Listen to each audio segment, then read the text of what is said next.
अगर आप भी चाहते हैं बिट्टू मलंगिया इंटरटेनमेंट का ऑडियो वीडियो सबसे पहले आप तक पहुंचे, तो लाल बटन को दबाकर चैनल को सब्सक्राइब करें और बेल आइकन दबाना ना भूलें। अकाल मृत्यु मरे जो काम करे चंडाल का, अकाल मृत्यु मरे जो काम करे चंडाल का, काल भी उनका क्या बिगाड़े जो भक्त हो महाकाल का, जो भक्त हो महाकाल का।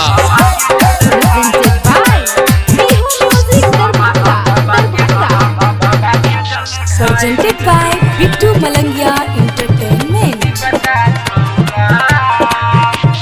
Music by DJ Umesh, Shukipur Bazaar.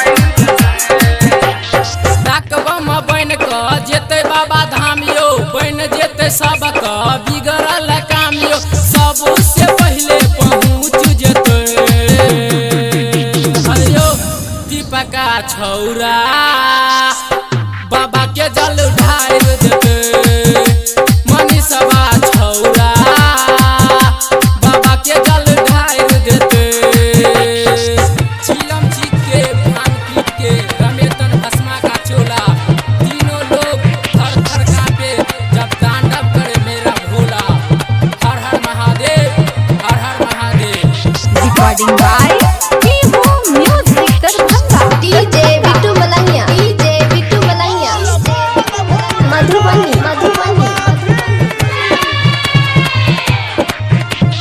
Music by DJ Umesh, Shukipur Bazaar.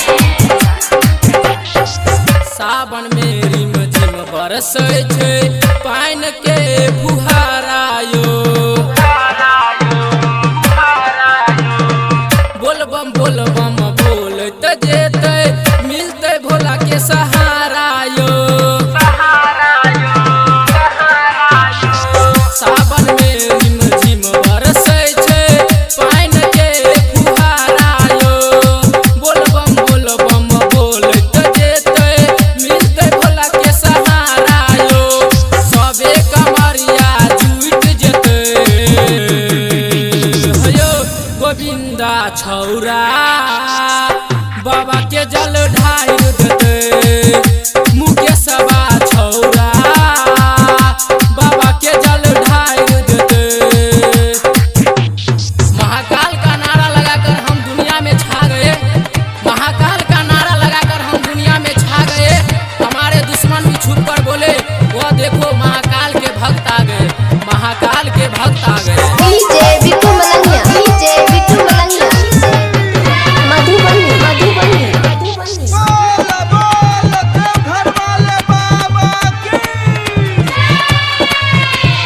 Music by DJ Umesh, Shukipur Bazaar. नाचते गावत सब केहू जेतै पीते बाबा के बूटियो, सब कुछ भोला माफ करते होते जे कोनो टूटियो। नाचत गावत सब केहू जेतै पीते बाबा के बूटियो, सब कुछ भोला माफ करते होते जे कोनो टूटियो, महाकाल सब दुखी के टाइर देते यो संतोषवा छौरा बाबा के जल ढार देते, सुनीलवा छौरा बाबा के जल ढार देते। मौत का डर उनको लगता है जिनके कर्मों में दाग है, मौत का डर उनको लगता है जिनके कर्मों में दाग है। हम तो महाकाल के भक्त हैं, हमारे तो खून में ही आग है, हमारे तो खून में ही आग है। DJ Bittu Malangia. DJ Bittu Malangia. Madhubani.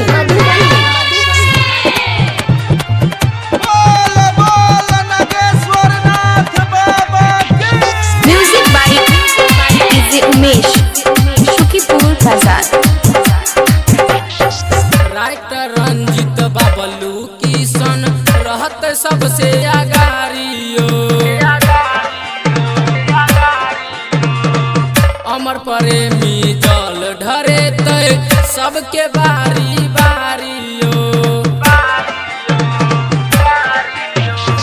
Writer Bablu Kishan रहते सबसे अगाड़ियो अमर प्रेमी जल ढरेते सबके बारी बारियो अमर के जिंदगी सुधार देते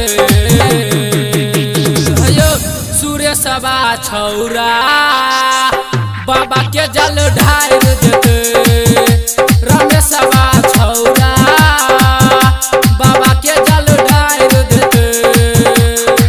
Presented by Bittu Malangia Entertainment.